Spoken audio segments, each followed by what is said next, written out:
Our gospel text for today is taken from chapter 10 of the Gospel of Matthew. And Matthew chapter 10 is known as the Mission Discourse. In these 42 verses of chapter 10, Jesus chooses his disciples. We are given the names of these disciples and he sends them out on mission. And even as he sends them out on mission, he gives them instructions for mission, and those instructions which he gives might be summarized in one word, and that word is detachment. The disciples are to be detached from material things, and that is why they must go, according to Jesus, without bag, bread, staff, or money. In other words, the disciples must realize that their dependence is only on God. It is true that the disciples will need to be fed. It is true that the disciples will need to be clothed. It is true that the disciples will need to rest.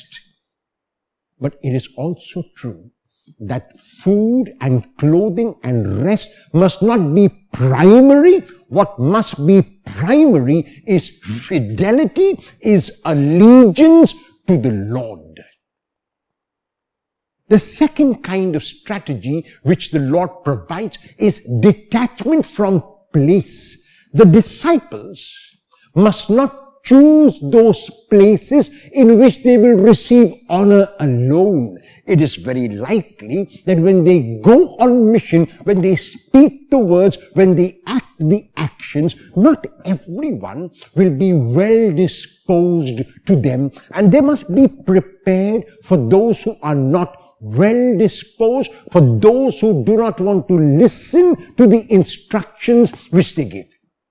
They must make every attempt on their part, and if after every attempt is made, the people will still not listen, they must leave that place and go to another place where they will be welcome. And the third kind of strategy, which is our gospel text for today, is detachment from persons. When the Lord says in these verses that anyone who loves father or mother more than me is not worthy of me, anyone who loves son or daughter more than me is not worthy of me, the Lord is not saying that we must not love our father and mother and our children and our parents and our spouse and our neighbors. No. What the Lord is in effect saying, that first and primarily we must love God. And if our love for God is genuine, only then can it show in our love for others. And the Lord is saying that it is likely that sometimes even a member of the family might come in the way of mission. Even a member of the family might be engaged in activities which do not fit in with the way of Jesus. If such is the case, then that member of the family has to be given up. So in other words, this three-pronged strategy of detachment which the Lord is proposing, detachment from things, detachment from place, and detachment from persons, is a very practical strategy. And the Lord, even as he proposes this strategy, is assuring the disciples of what is known in Hebrew as the Shaliach principle. And the Shaliach principle says that the authority of the one who is sent is the same as the authority of the sender. Right at the beginning of the mission discourse in chapter 10 verses 1 to 5, after giving us the names, Matthew tells us that the disciples were sent with the authority authority of Jesus. In these verses, he reminds us once again of that same authority in the words of Jesus when Jesus says that anyone who welcomes you welcomes me. And why do they welcome me? Because I am the one who sent you. In other words, we have a tremendous privilege. And along with this tremendous privilege and honor, we also have a tremendous responsibility. The privilege is that the Lord considers us as worthy to continue his mission. The honor is that the Lord has chosen us sinful, weak human beings to collaborate in his work of salvation. And the responsibility is that we must continue to be faithful to that mission, to the kind of persons that we are.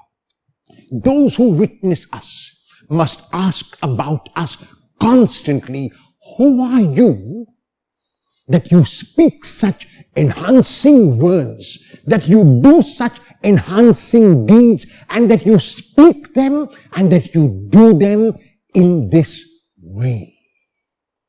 In the first reading of today, Elisha the prophet pronounces a blessing on a woman who is hospitable to him.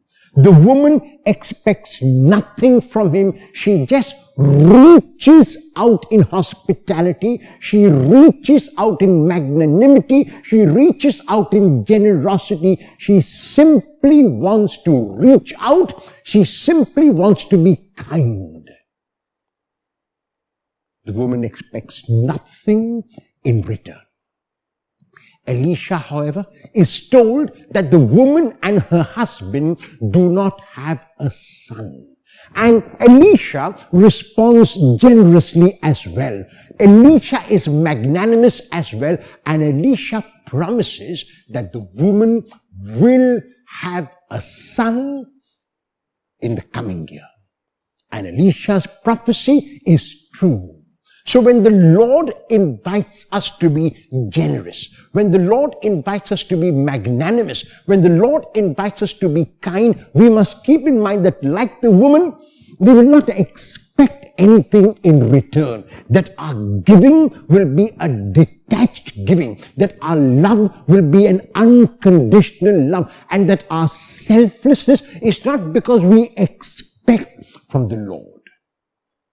If we do, then we are being faithful to mission. If we do, then we are being detached from persons, we are being detached from place, and we are being detached from things, and like Jesus, then we become missionaries after his own heart. Is there a thing? Is there a place? Is there a situation? Is there a person which is withholding you from engaging in mission? What will you do about it today?